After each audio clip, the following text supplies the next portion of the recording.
The Star-Tribune is reporting that a spokesperson for U.S. Senator Al Franken said the senator will not resign in the wake of sexual misconduct allegations made against him.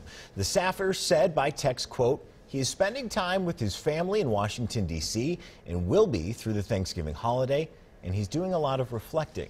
Los Angeles radio host Leanne Tweeden says Franken forcibly kissed her during a rehearsal and groped her while she slept in 2006 on a USO tour. Senator Franken has apologized. He says he remembers the rehearsal differently. WCCO Chief Political Reporter Pat Kessler joins us now. And Pat, within the last hour, we learned that a woman has come forward and told CNN that Senator Franken inappropriately touched her, grabbed her, I guess, during a picture at the state fair. Right. Yeah, this was in 2010, according to the woman whose name is Lindsay Mentz. She lived in Minnesota at the time, was at the state fair in 2010. A new accuser. She now lives in Texas. But on Twitter, she is saying that Franken grabbed her while taking a photo together.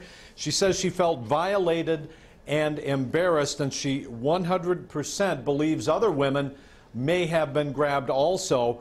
She says that he grabbed her full on the rear during a photo opportunity at the state fair, and that immediately she was in such shock that she didn't say anything. Franken moved on. She said she told her husband immediately. They told her father, who was in a radio booth at the state fair at the time, and she says she feels completely violated by this. Now, Senator Al Franken, of these new allegations, tells CNN he does not remember that, but he feels terrible if this woman felt disrespected.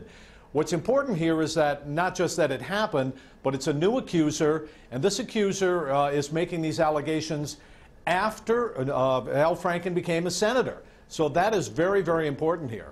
Pat, politically speaking, can Franken survive this? This is very difficult politically.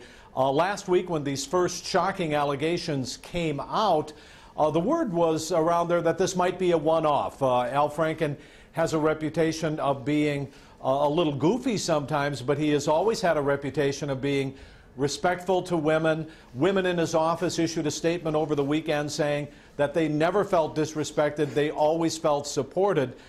But also in politics, the other shoe is that if there are more accusers, if there's more than one, if there's two or even more now, that makes it very, very difficult. Now, a number of people, particularly Republicans, are calling on Al Franken to resign. As you mentioned, Franken told the Star-Tribune he will not resign. Lawmakers off for the Thanksgiving holiday in Washington, but the president's Twitter never rests. This morning, attacking Arizona Senator Jeff Flake, calling him Senator Jeff Flakey, who is unelectable in the great state of Arizona. Very clever, yeah. Quit race, anemic poll. Was caught purposely on mic saying bad things about your favorite president. He'll be a no on tax cuts because his political career, anyway, is toast. You know, I mean, what do you say? It's great. It's great. I know, like, people, you're like, oh, it's unpresidential. It's your pretty funny. Favorite president? Yeah, I mean, I think he was trying to be funny there, but he's calling him flaky now.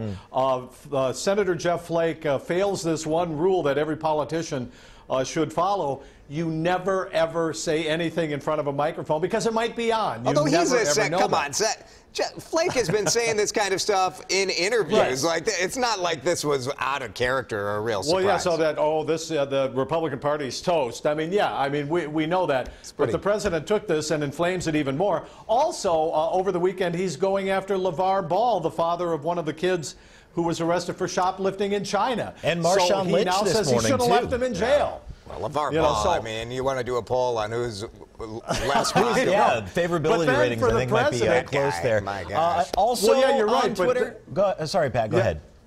No, I was going to say, but then you got to take into account that the president says, I should have left them in jail. And you go, oh, my goodness. It's amazing. So there's always something every day. That's true. Real quick, just want to ask you about, also on Twitter, the president seems like he's backpedaling on a decision to allow the import of elephant hunting trophies from two African countries. Yeah, this is very controversial. This was lifting a ban on, let's say, the hunting of elephants, which really raised a lot of stink all around the world. Now, remember, this ban began, this study of the ban began when President Obama was in office, continued now. The thought was that this would actually help some of the herds of elephants by sending money in for conservation efforts.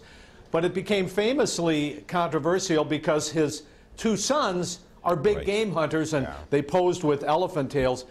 He's pulling back on that now, so we're going to see where that goes. Pat, very good. We'll see you at 5 and 6. You bet. Thank you.